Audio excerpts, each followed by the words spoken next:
স্বাগত ইসলামী bank Bangladesh PLC দেশ বাণিজ্য সংবাদে। সঙ্গে আছে আমি সাদিয়া লাবনী। রাজধানীর ফিলিং স্টেশনগুলোতে দীর্ঘ লাইন এখন প্রতিদিনের চিত্র। রেশনিং পদ্ধতিতে তেল বিক্রি করছে পাম্পগুলো।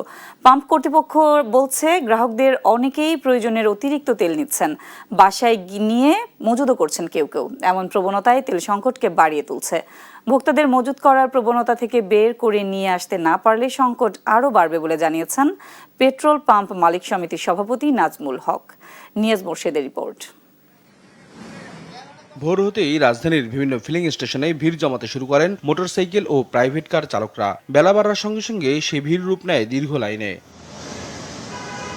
চাহিদার তুলনায় সরবরাহ কম থাকায় বেশিরভাগ পাম্পেই এখন চালু করা হয়েছে রেশনিং পদ্ধতি। কোথাও 300 টাকার, কোথাও 500 টাকার বেশি তেল দেওয়া হচ্ছে না এক একটি যানবাহনে। ফলে প্রয়োজন থাকা সত্ত্বেও অনেকেই পাচ্ছেন না কাঙ্ক্ষিত পরিমাণ জ্বালানি। আমি যদি ফুল ট্যাঙ্ক পাইতাম তাহলে আমার আর কি 10 দিনের ভিতরে পাম্পে আসা লাগে না। অনেকের কিন্তু ট্যাঙ্কিতে কিন্তু তেল আছে, তারপর কিন্তু নিতেছে। কারণ হচ্ছে গিয়ে যে আমাদের তো সাস্টেইন করতে হবে। টাকা পয়সা নিয়ে নিলাম, আমার ফুলফিল তেল আগামী 2-3 দিন নেওয়া লাগবে না। পর্যাপ্ত পরিমাণ তেল আছে বাংলাদেশে, কিন্তু ওনারা সিন্ডিকেট করে আটকায় দিচ্ছে। পাম্প সংশ্লিষ্টরা বলছেন প্রয়োজন মতো তেল দেওয়া হচ্ছে না পাম্পগুলোতে। তাদের অভিযোগ গ্রাহকদের অনেকেই প্রয়োজনের চেয়ে বেশি তেল কিনে মজুত করছেন। 500 রিকোয়েস্ট করলে এমন 500 টাকা দেওয়ার পরও আবার গিয়া দেখা গেছে লাইনে দাঁড়ায়। পালসার একটা ট্যাঙ্কি 17 থেকে 18 লিটার তেল ঢুকে, 2 লিটার তেল দিতে পারি না ট্যাঙ্কি ফুল, তাহলে আপনার অলরেডি মিনিমাম 14 থেকে 15 লিটার তেল আছে।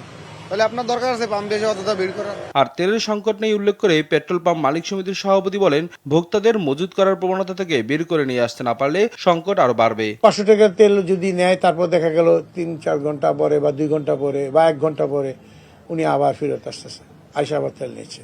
এইটাকে তো রুখবার ক্ষমতা তো আমার কাছে নাই। আমি যদি বলি এই মিয়া আপনি একটু আগে তেলটা নিয়ে গেলেন, ওই স্টাফরা মাইশুল করে।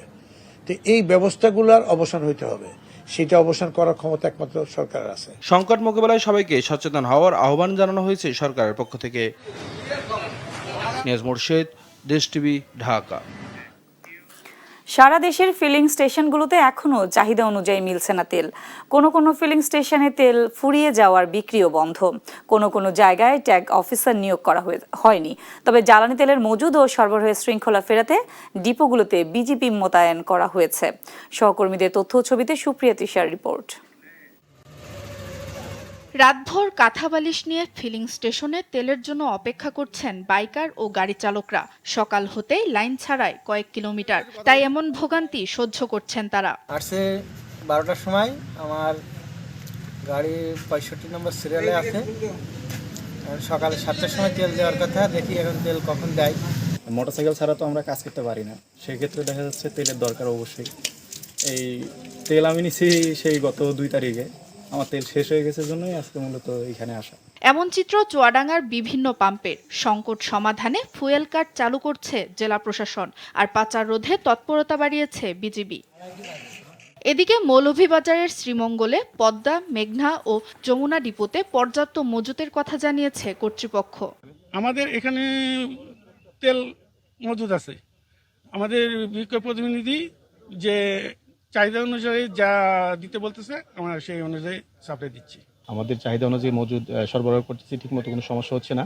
প্রতিদিনের চাহিদা মাফিক আমরা তেল দিচ্ছি প্রত্যেক ডিলার, এজেন্ট এবং আমাদের ফিলিং স্টেশনগুলোকে। এখন এভারেজে পেট্রোল পাম্প ওনারা যে পরিমাণ তেল পাওয়ার কথা সেই পরিমাণের চাইতে বেশি পরিমাণ তেল ইতিমধ্যে দেওয়া হয়ে গেছে প্রত্যেক পেট্রোল পাম্পকে। কোনো পেট্রোল পাম্পই কম তেল দেওয়া হচ্ছে না, আর ওনাদের চাহিদা ভালো মতো পূরণ করা হচ্ছে। তবে ফিলিং স্টেশন কর্মকর্তারা বলছেন ভিন্ন কথা। চাহিদা অনুযায়ী তেল না পাওয়ার অভিযোগ তাদের, আর হয়রানি থেকে মুক্তি চান গ্রাহকরা। বিগত 4-5 দিন যাবৎ আমরা মৌলভীবাজারে কোথাও কোনো জায়গায় 1 ফোঁটা তেলও পাচ্ছি না।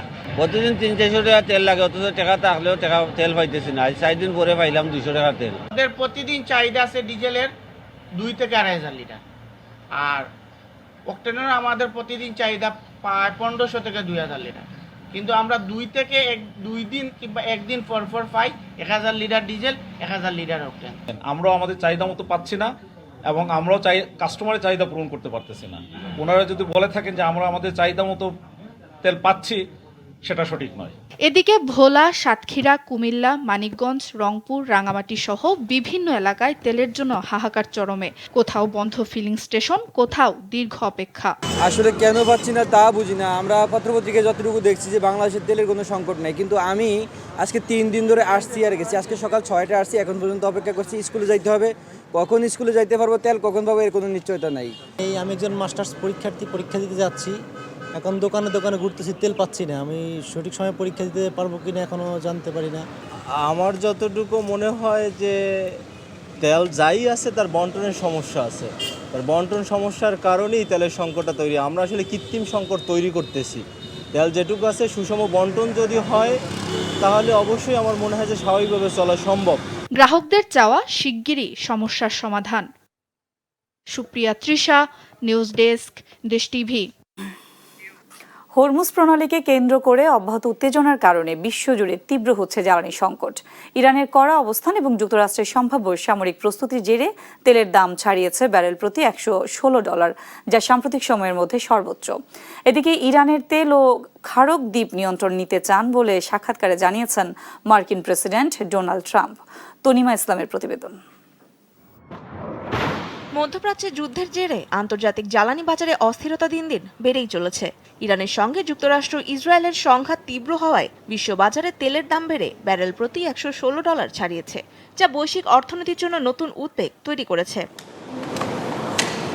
সোমবার বৈশ্বিক মানদণ্ড ব্রেন্ট ক্রুডের দাম 3% বেশি বেড়ে এ অবস্থানে পৌঁছায়। বিশ্লেষকরা বলছেন, যুদ্ধ পরিস্থিতি দীর্ঘায়িত হলে তেলের দাম আরও বাড়বে। সম্প্রতি মার্কিন প্রেসিডেন্ট ডোনাল্ড ট্রাম্প হরমুজ প্রণালী খুলে দিতে ইরানকে 10 দিনের সময় বেঁধে দেন। এর মধ্যে প্রণালীর ওপর নিয়ন্ত্রণ না ছাড়লে ইরানের জ্বালানি অবকাঠামো ধ্বংস করে দেওয়ার হুঁশিয়ারিও দেন তিনি। জানান, ইরানে স্থল অভিযানে নামবে মার্কিন সেনা।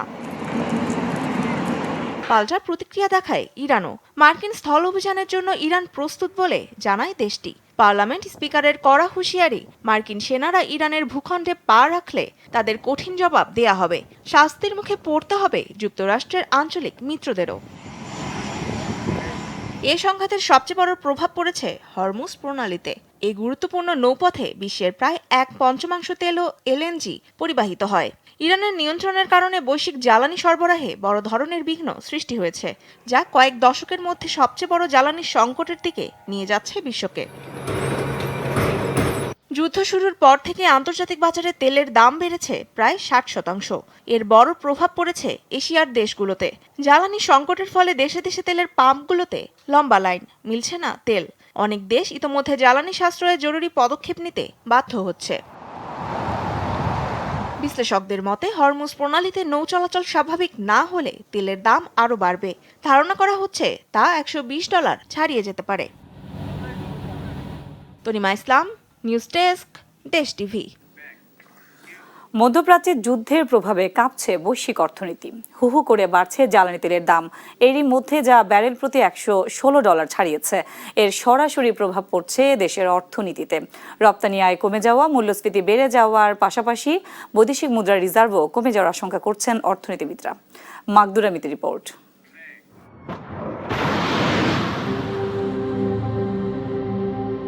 1 মাস ধরে মধ্যপ্রাচ্যে চলছে যুদ্ধ, থামার কোনো লক্ষণই নেই।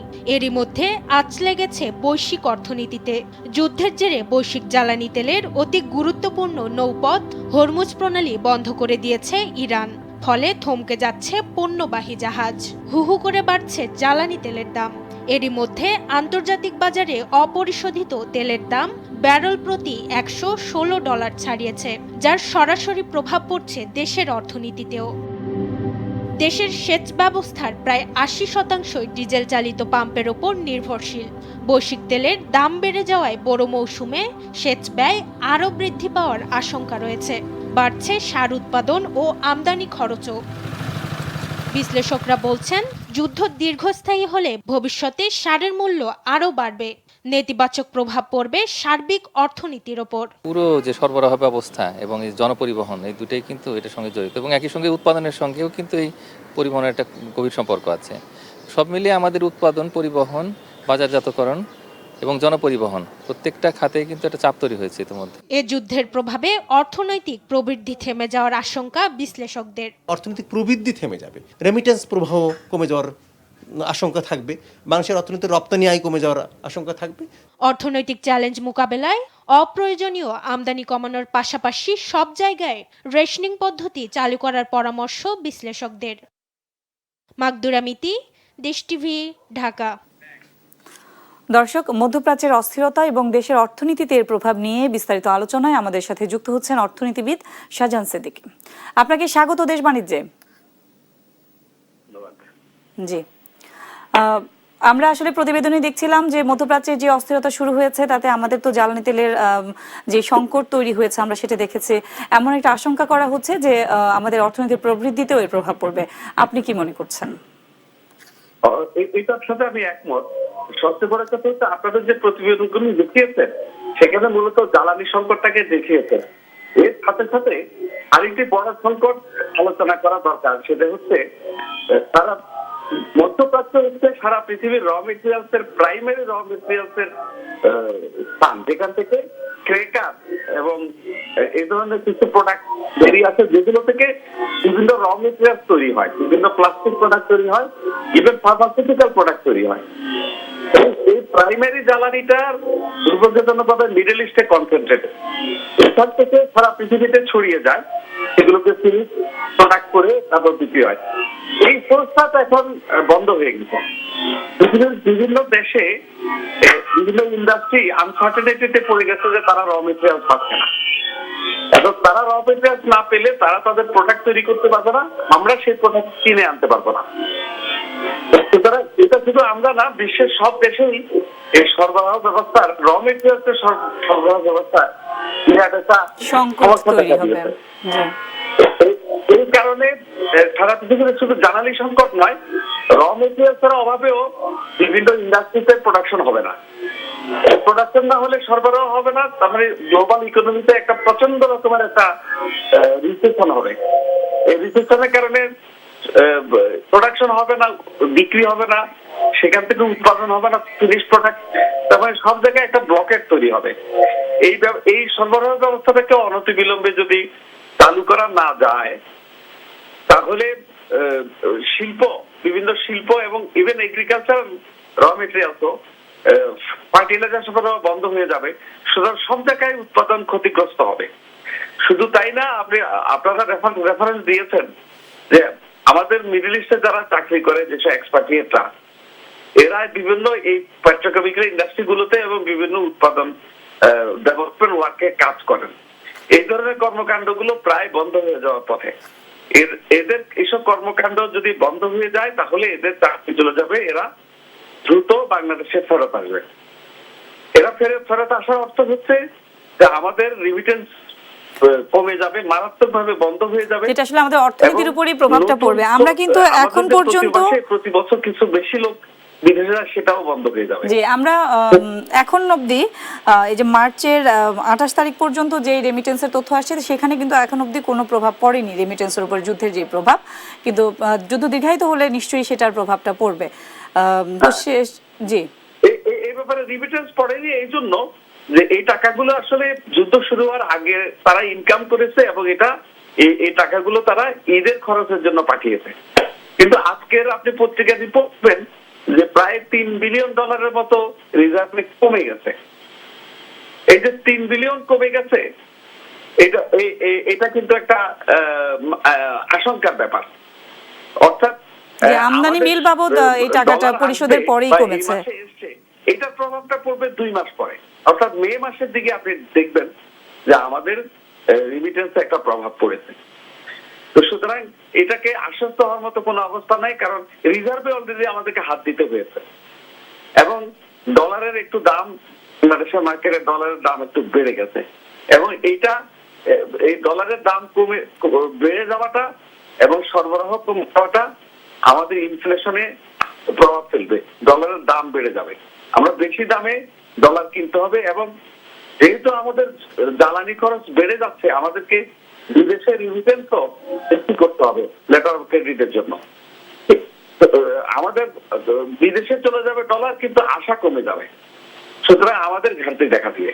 এই ঘাটতিগুলো আমরা 1 মাস পরে, এটা তো এপ্রিল মাস এসেই যাচ্ছে, মে মাসের দিকে আমাদের এখানে এটা প্রভাবটা আসলে বোঝা যাবে। সুতরাং আমরা যদি এখনই কেয়ারফুল না হই, আমরা যে কোনো ভাবেই হোক এটা এই যুদ্ধটা যদি, আমাদের তো কোনো হাত নেই এই যুদ্ধে, কিন্তু আমরা অন্তত নেগোসিয়েশন করে সরবরাহ ব্যবস্থাটাকে যদি আমরা সচল রাখার, জি, মিডল ইস্টের সাথে যে সরবরাহ ব্যবস্থা, জ্বালানির যে সংকটটা আসলে তৈরি হয়েছে আমাদের দেশে, আমরা যেটা দেখতে পাচ্ছি যে জ্বালানির জন্য যে একটা অস্থিরতা তৈরি হয়েছে, আসলে এর থেকে মুক্তির কোনো উপায় আছে কিনা আপনার কাছে কি মনে হয়? এটা তো আমাদের কোনো হাত নেই আসলে, কারণ বৈশ্বিক রাজনীতি বা যুদ্ধের ব্যাপারে আমাদের কোনো ভূমিকা নেই, কিন্তু আমরা ভিকটিম হয়ে যাচ্ছি। আর আমরা বেশি ভিকটিম হবে এই জন্য, যদিও আমরা আমাদের মূলত র মেটেরিয়াল গুলো ইস্ট থেকে কিনি, আমরা ভারত থেকে নেই, চায়না থেকে মেজর পোর্শন ইম্পোর্ট করি, কিন্তু চায়নার ম্যানুফ্যাকচারাররা বিপদে পড়ে গেছে, তারা তাদের র মেটেরিয়াল পাচ্ছে না,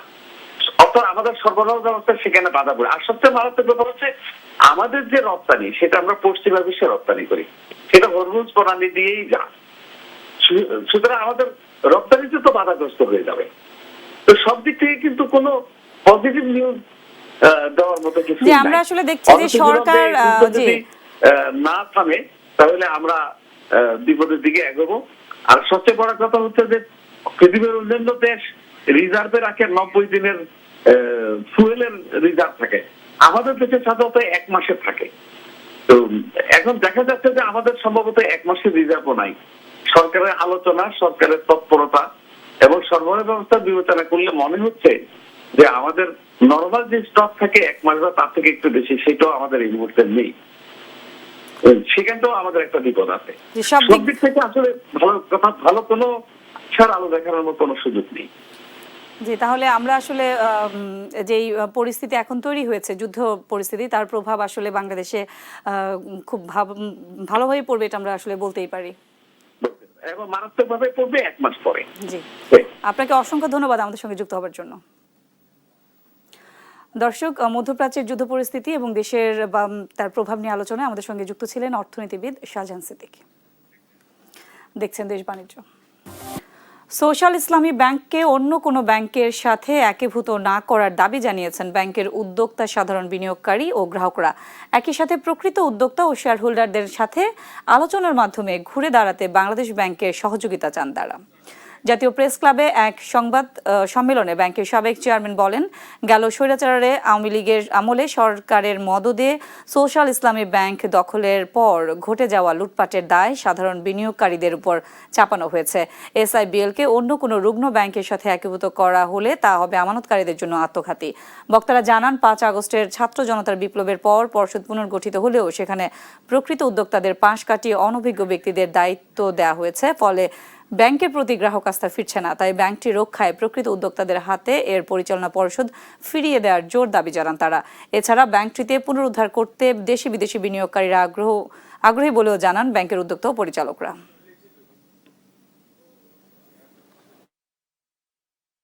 আলাপ আলোচনা বৈঠক না করেই অত্র ব্যাংকটিকে এস আলম দ্বারা প্রতিষ্ঠিত লুটকৃত কতিপয় রুগ্ন ব্যাংকের সাথে অযৌক্তিকভাবে একীভূত করার চেষ্টা করছে, যা ব্যাংকের সকল গ্রাহক ও বিনিয়োগকারীর জন্য মারাত্মক ক্ষতিগ্রস্ত হবে। যদি প্রকৃত উদ্যোক্তা ও শেয়ার হোল্ডারদেরকে ব্যাংকটিকে সঠিকভাবে পরিচালনা করার সুযোগ দেওয়া হয়, তবে ব্যাংকটিকে দ্রুততম সময়ের মধ্যে আগের অবস্থানে নিয়ে যাওয়া সম্ভব হবে। জ্বালানি তেল সহ বিভিন্ন আমদানির দায় পরিশোধের চাপের কারণে দেশের বৈদেশিক মুদ্রা রিজার্ভ আবারও $34 বিলিয়ন নিচে নেমে এসেছে। কেন্দ্রীয় ব্যাংকের সবশেষ তথ্য বলছে, রোববার দিন শেষে মোট রিজার্ভ দাঁড়িয়েছে $33.99 বিলিয়ন। এছাড়া আন্তর্জাতিক মুদ্রা তহবিল IMF-এর হিসাব পদ্ধতি BPN 6 অনুযায়ী রিজার্ভ এখন $29.30 বিলিয়ন। কেন্দ্রীয় ব্যাংক বলছে, বিভিন্ন দেশের সঙ্গে আমদানিকৃত পণ্যের মূল্য পরিশোধের কারণেই রিজার্ভ কমেছে। তবে প্রবাসী আয়ের প্রবাহ ভালো থাকায় রিজার্ভের উপর চাপ কিছুটা কম। এর আগে 16 মার্চ রিজার্ভ ছিল $34.22 বিলিয়ন আর BPN 6 অনুযায়ী রিজার্ভ ছিল $29.52 বিলিয়ন। বর্তমান রিজার্ভ দিয়ে প্রতি মাসে গড়ে $5.5 বিলিয়ন আমদানি ব্যয় ধরে প্রায় 5 মাসের আমদানি খরচ মেটানো সম্ভব। আন্তর্জাতিক মানদণ্ড অনুযায়ী একটি দেশের কমপক্ষে 3 মাসের আমদানি ব্যয় মেটানোর মতো রিজার্ভ থাকা প্রয়োজন। সেই বিবেচনায় বাংলাদেশ এখনও স্বস্তিদায়ক অবস্থায় রয়েছে বলে জানিয়েছে বাংলাদেশ ব্যাংক।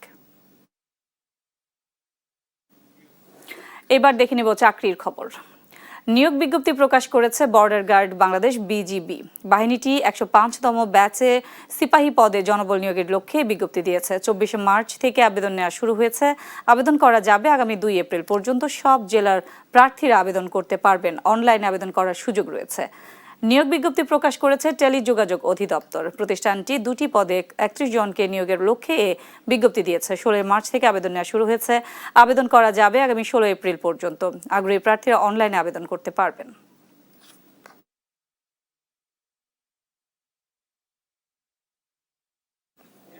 এই ছিল ইসলামী ব্যাংক পিএলসির সৌজন্যে দেশ বাণিজ্য সংবাদে। পরের বুলেটিন দেখার আমন্ত্রণ রইল। দেশ টিভির সঙ্গে থাকুন।